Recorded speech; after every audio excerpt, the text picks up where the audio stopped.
자, 이어서 우리 하나님의 말씀 보겠습니다. 우리 찾을 말씀은 창세기 45장 1절에서 15절까지 말씀입니다. 창세기 45장 1절에서 15절까지 말씀입니다. 네, 아마 눈치채신 분들은 눈치채셨겠지만 제가 매주마다 전하는 이 말씀은 큐티 말씀이죠. 한 주간의 큐티 말씀 중에 이제 한 부분을 이렇게 정합니다. 그래서 우리 청년들이 보다 많이 이렇게 큐티에 동참해서 매일매일 하나님의 또 그러한 말씀과 음성을 들을 수 있었으면 좋겠습니다. 자, 다 찾으신 걸로 알고 우리 한 절씩 저부터 교독하겠습니다. 요셉이 시종하는 자들 앞에서 그 정을 억제하지 못하여 소리질러 모든 사람을 자기에게서 물러가라 하고 그 형제들에게 자기를 알리니 그때에 그와 함께한 다른 사람이 없었더라.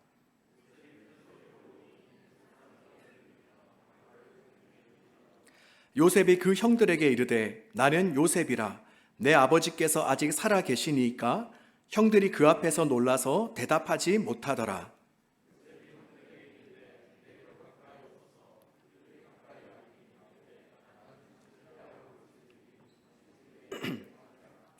당신들이 나를 이곳에 팔았다고 해서 근심하지 마소서, 한탄하지 마소서.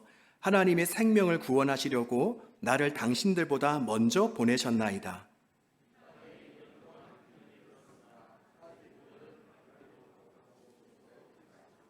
하나님이 큰 구원으로 당신들의 생명을 보존하고 당신들의 후손을 세상에 두시려고 나를 당신들보다 먼저 보내셨나니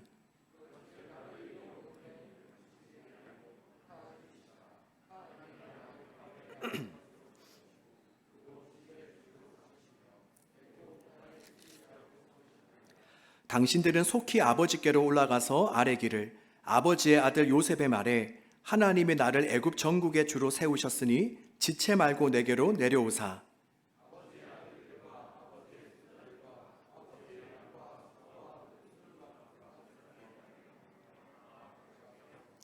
흉년이 아직 5해가 있으니 내가 거기서 아버지를 복량하리이다.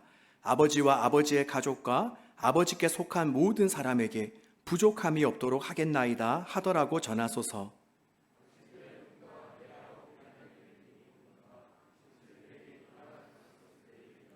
당신들은 내가 애굽에서 누리는 영화와 당신들이 본 모든 것을 다 내 아버지께 아뢰고 속히 모시고 내려오소서 하며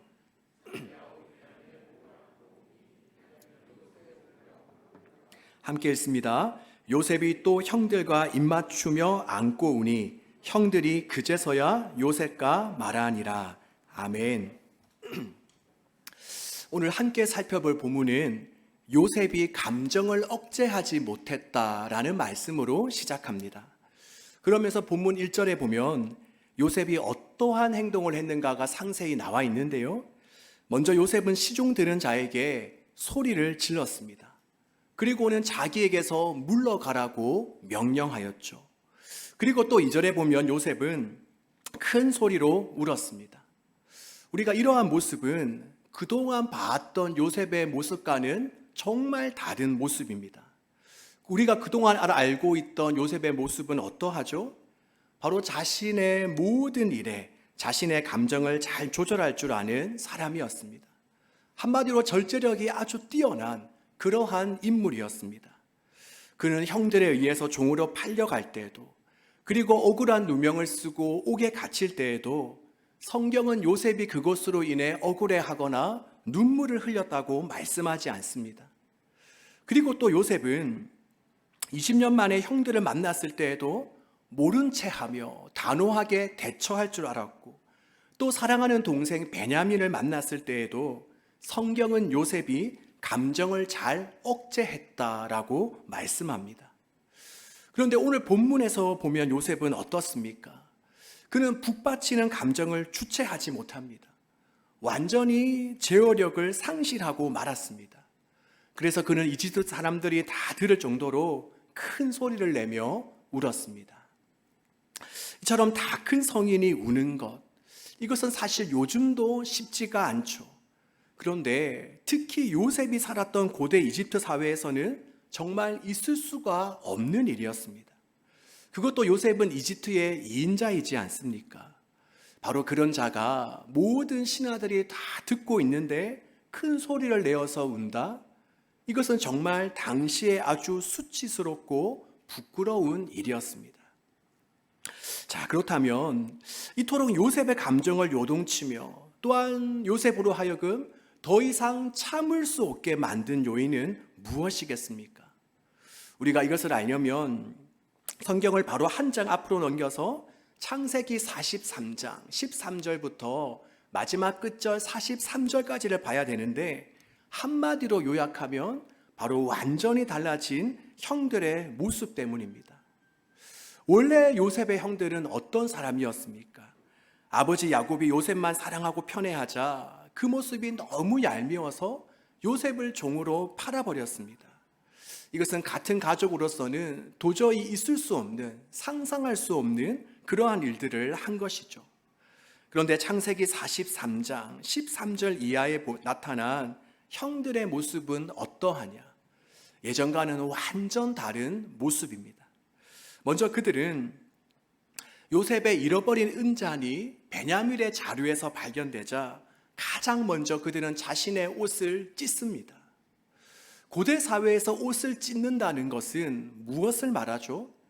바로 슬픔과 분노 등 주체할 수 없는 감정을 표현할 때 취하는 행동입니다. 그렇기에 요셉이 형들의 자신의 옷을 찢었다라는 것은 바로 베냐민에게 일어난 일들에 대해 모두가 함께 진정으로 슬퍼했다라는 것을 말합니다. 그리고 또한 이어서 형들은 어떤 행동을 취하냐? 바로 막내 동생 베냐민만 이집트로 잡혀가도록 내버려 두는 것이 아니라 자신들도 함께 베냐민을 따라서 요셉의 집으로 돌아갔습니다. 예전 같으면 요셉을 종으로 팔 때 어떠했겠습니까? 바로 살려달라, 그리고 도와달라는 요셉의 청을 무시하고 요셉만 홀로 남겨두고 형들은 모두가 다 아버지 집으로 돌아갔습니다. 그런데 오늘 본문에 보면 그들은 베냐민과 함께 요셉에게 돌아왔습니다. 자신들이 어떤 형벌을 받을지, 또 어떠한 어려움을 당할지 전혀 알 수 없었지만 그들은 그 모든 고통과 슬픔을 베냐민과 함께 지려 했던 것입니다. 그리고 또 요셉의 집에 도착한 형들은 요셉에게 이야기합니다. 우리가 주인 어른께 무슨 더할 말이 있겠습니까? 이 잔을 가지고 간 베냐민과 함께 우리 모두가 다 주인의 종이 되겠습니다. 자, 그러자 요셉이 뭐라고 이야기하죠? 그렇게까지 할 것 없다. 그냥 이 잔을 가지고 간 저 사람만 남고 나머지는 그냥 다 평안히 돌아가라 라고 말씀합니다. 아마도 요셉은 형들의 모습을 시험해보고 싶었던 것 같아요. 그동안 요셉은 홀로 가족들과 떨어져 사면서 얼마나 동생 베냐민에 대한 걱정과 염려가 많았겠습니까? 나도 이렇게 시기와 질투를 받아 종으로 팔려왔는데 과연 동생 베냐민은 괜찮을까? 혹시 나처럼 형들에게 미움을 받아서 지금 극한 어려움을 당하고 있지는 않을까? 아마 수도 없이 요셉은 동생을 그리워하며 이런 생각들을 했을 것입니다. 자, 그러다가 20년 만에 다시 형들과 동생을 만났는데 동생의 그 상기된 얼굴을 보고 요셉은 다시 궁금해졌습니다. 베냐민이 다행히도 여태껏 잘 살아있기는 한데 형들과의 관계는 어떠하지?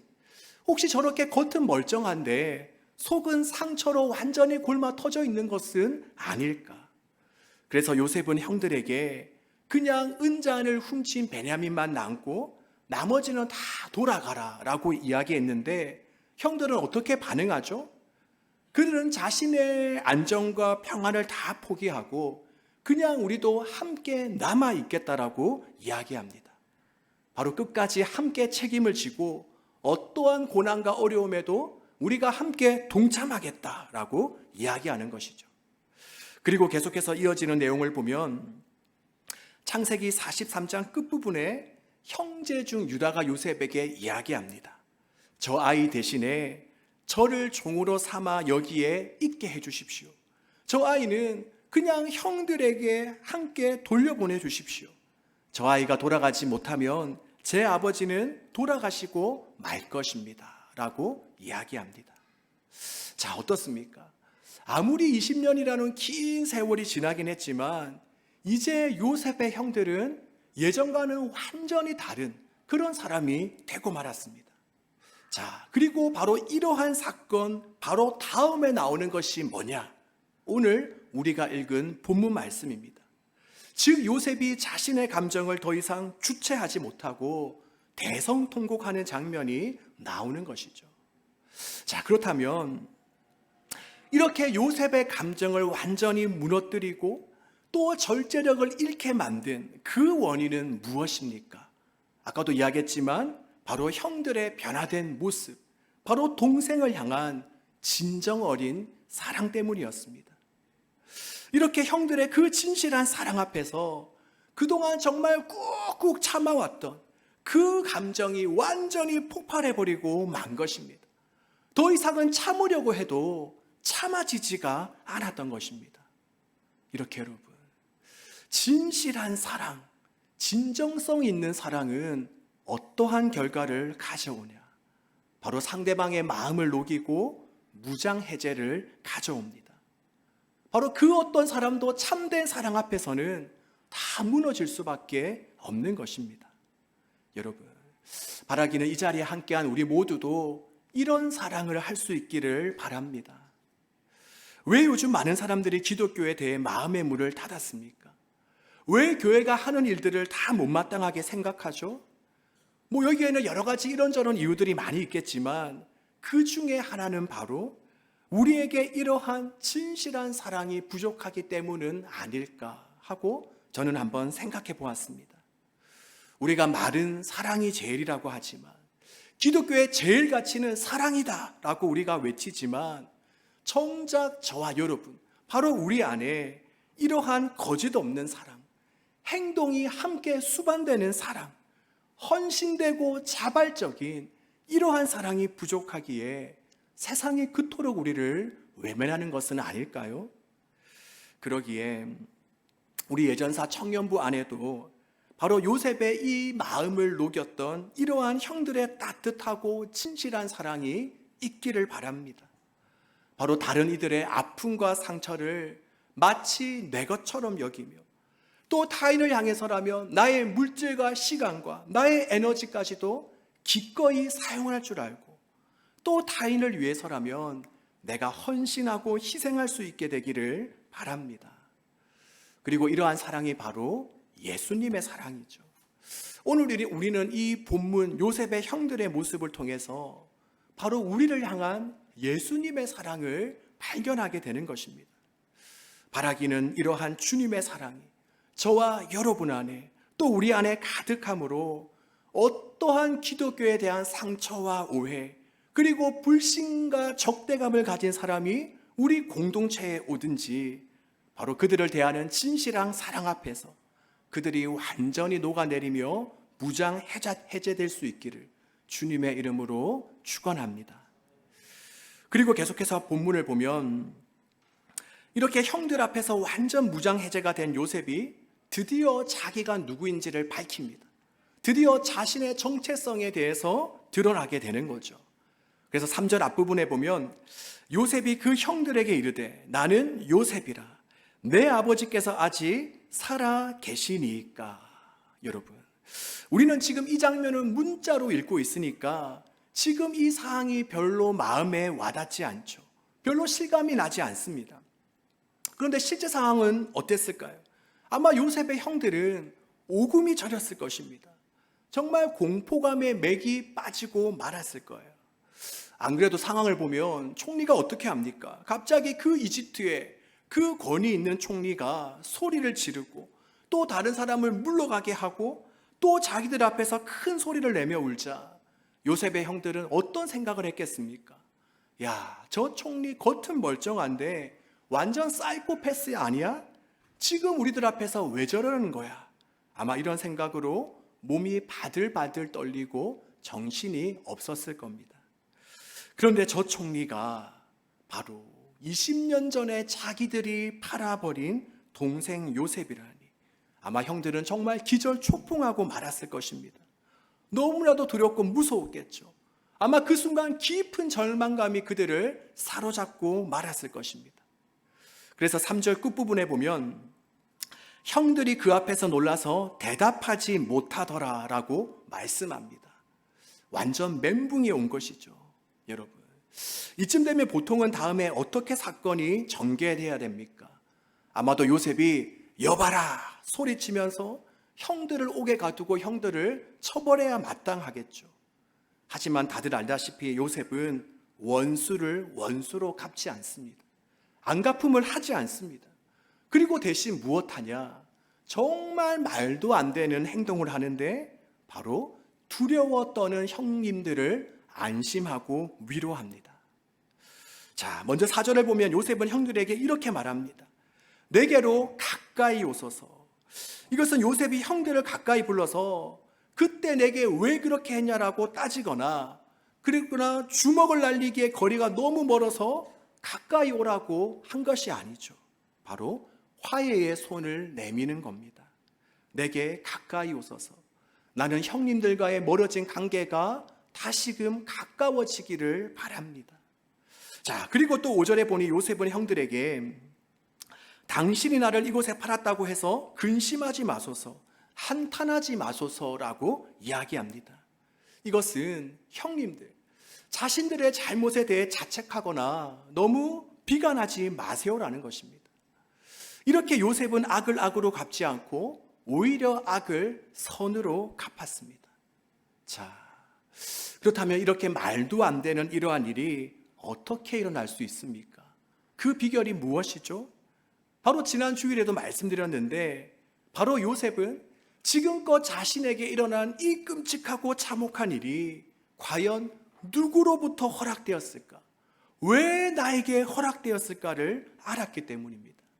즉 요셉은 자신에게 일어난 이 비극적인 상황에 대한 해석이 가능했기에 그것을 하나님의 섭리로 하나님의 큰 계획으로 믿고 이해하고 받아들였기에 요셉은 그늘 없는 삶, 상처 없는 삶, 바로 악을 악으로 갚지 않고 악을 선으로 갚는 삶을 살 수 있었던 것입니다. 그래서 본문 5절과 7절 그리고 8절을 보면 요셉은 무려 3번에 걸쳐 형들에게 하나님이 나를 당신들보다 먼저 보내셨나이다. 하나님이 나를 애굽 땅 온 땅의 통치자로 삼으셨나이다. 이렇게 자신에게 일어난 하나님의 섭리를 형들에게 이야기하고 있습니다. 여러분, 요즘 많은 사람들이 자신에게 주어진 환경과 상황 때문에 절망하고 고통스러워하고 힘들어하는 이유가 무엇입니까? 또 왜 우리가 함께하는 사람들을 서로 비방하고 원망하죠? 바로 지금 내게 벌어진 이 일들에 대한 해석이 되지 않기 때문입니다. 왜 내게 이런 일이 일어났을까? 왜 하필 나? 왜 하필 우리 가족인가? 이런 집구석에 태어난 이유가 또한 남들은 한 번에 대학에 잘도 붙는데 이렇게 어렵게 대학에 들어온 이유가 또 지금 이 회사에 다니고 있는 이유가 도대체 무엇일까? 바로 우리는 이러한 질문에 대한 이유를 찾지 못하니 이 질문에 대한 해석이 되지 않으니 지금 우리는 방황하며 어디 한 곳에 정확하게 마음을 두지 못하는 것입니다. 뭔가 매일매일 열심히 바쁘게 분주하게 살아가고 있는데 늘 마음 한구석은 허전하고 텅 비어 있는 것 같은 것이죠. 그리고 이 억울하고 답답한 그 심정을 계속해서 남 탓하고 원망하는 것으로 우리는 풀어내는 것입니다.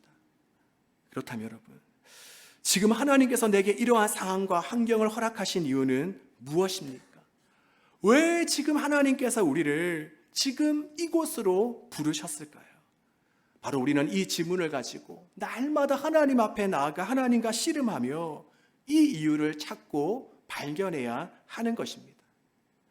그런데 오늘 본문을 보면 요셉은 이것을 정확하게 알고 있었습니다. 우리 한번 본문 6절과 7절 말씀을 이번에는 우리 한 목소리로 함께 한번 읽어보겠습니다. 이 땅에 2년 동안 흉년이 들었으나 아직 5년은 밭갈이도 못하고 추수도 못할지라 하나님이 큰 구원으로 당신들의 생명을 보존하고 당신들의 후손을 세상에 두시려고 나를 당신들보다 먼저 보내셨나니. 아멘. 바로 요셉은 왜 지금까지 나에게 이런 끔찍한 일이 일어났는가에 대한 바로 정확한 답이 있었기에, 그것은 바로 흉년의 때에 하나님께서 나를 통해 우리 가족과 우리 민족을 살리시기 위해서, 또한 그들을 하나님의 자녀 삼으시기 위해서 하나님께서 허락하셨다라는 정확한 답을 알고 있었습니다. 여러분, 이것은 우리도 마찬가지입니다. 물론 각자마다 하나님께서 이 모든 환경과 상황을 허락하신 이유들이 다 다를 수 있겠지만, 우리는 공통적으로 하나님께서 지금 이 모든 상황과 환경을 우리에게 허락하신 이유, 지금 누군가를 만나게 하시고 지금 나를 이곳으로 보내신 그 이유는 무엇이냐? 바로 나로 하여금 하나님의 마음을 더욱 알고 깨달아서 사람을 살리고 돕는 인생으로 우리를 만들어 가시기 위해서, 또 나를 통해서 생명이 살아나고 구원받는 놀라운 역사들을 우리로 하여금 일으키시기 위해서입니다. 즉, 지금 내가 가정이나 학교, 그리고 직장이나 아르바이트 현장에서 만나는 그 사람들을 하나님께서는 너무나도 사랑하시기 때문에 바로 나를 통해서 그들이 구원받도록 지금 내게 이러한 상황과 환경과 자리를 허락하신 것입니다. 우리 사랑하는 여러분, 오늘 이 시간 이 자리를 통해서 나를 향한 하나님 아버지의 뜻과 계획, 그리고 큰 그림을 깨달을 수 있기를 바랍니다. 그래서 지금 내가 서 있는 이 자리, 이 환경이 더 좋은 것으로, 또 다른 더 좋은 것으로 점프하기 위해서 잠깐 거쳐가는 곳이 아니라 바로 그곳이 사람을 살리고 또 영혼을 건지고 구원하는 선교의 현장이 될 수 있기를 간절히 소망합니다. 자, 그리고 이제 마지막으로 본문 한 곳만 더 살펴보도록 하겠습니다. 자, 이렇게 형들에게 이제 요셉이 자신의 정체를 밝히고 또 형들에게 하나님의 섭리에 대해서 이야기한 요셉이 이제 그 뒤에 형님들에게 뭐라고 이야기합니까? 바로 아버지와 형들, 그리고 그들의 가족들을 다 데리고 와서 고센 땅에 머물러서 나와 함께 살자라고 이야기합니다. 그래서 10절에 보면 요셉은 형들에게 이렇게 말합니다. 아버지의 아들들과 아버지의 손자들과 아버지의 양과 소와 모든 소유가 다 고센 땅에 머물며 나와 가깝게 하소서라고 이야기하죠. 저는 이 장면을 보면서 요셉의 섬세함, 요셉의 자상함, 요셉이 그의 가족들을 얼마나 사랑하는지를 볼 수 있었습니다. 지금 요셉이 형들에게 어서 빨리 아버지를 모시고 와서 고센 땅에 머물러라라고 한 것은 그냥 갑자기 문득 생각이 나서 한 말이 아닐 것입니다. 아마도 요셉은 처음 형들을 보고 형들이 집으로 돌아간 그 다음 날부터 아마 생각했을 것입니다. 이제 형들이 아버지와 가족들을 다 데리고 오면 어디서 살도록 하지? 이집트 사람들은 목축고 파는 우리 히브리 사람들을 너무나도 업신여기는데 가족들을 어디에서 살게 해야 가족들이 마음 편안하게 살아갈 수 있을까?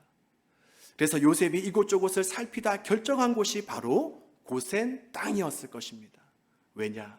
고센 땅은 나일강 동쪽에 위치한 지역으로 유목 생활을 하며 살아가는 사람들에게는 아주 적합한 곳이었습니다.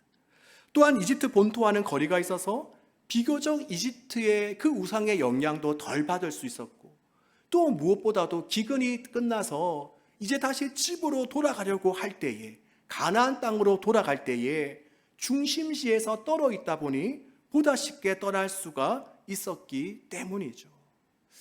이렇게 정말 가족들을 위하는 마음, 바로 사랑하는 마음을 가지다 보니 그들을 어떻게 돕고 지켜낼 수 있을지가 보였던 것입니다. 여러분, 이 장면을 통해서 우리는 무엇을 알 수 있죠? 바로 우리가 상대방을 진심으로 사랑하면 내가 상대방을 위해서 어떻게 해야 될지, 상대방을 어떻게 돕고 섬길 수 있을지가 보이는 것입니다. 여러분, 이러한 사랑의 마음이 우리에게도 있기를 원합니다. 먼저는 하나님께로. 우리가 정말 하나님을 사랑하면 내가 하나님을 위해서 무엇을 해야 될지, 하나님을 날마다 내가 어떻게 기쁘게 할 수 있을지, 어떻게 하나님께 영광 돌릴 수 있을지가 보입니다. 그리고 다음은 우리 예전사 청년들을 향해서 구역장이 정말 구역 식구들을 사랑하고, 또 구역 식구들이 구역장과 구역 식구들을 정말 사랑하며, 또 지금 여기에 있는 우리가 서로를 정말 사랑하고 아낀다면 우리가 서로를 향해서, 우리가 공동체를 향해서 내가 무엇을 하고 어떤 자리를 지키고 어떻게 다른 지체들을 섬길 수 있을지가 금방 보이게 됩니다. 그리고 이것은 가족과 친구들, 이웃을 향해서도 마찬가지입니다. 우리가 정말 그들을 사랑하면 내가 어떻게 부모님께 효도할 수 있고 또 친구들과 이웃을 대할 수 있을지가 생각나게 되는 것입니다.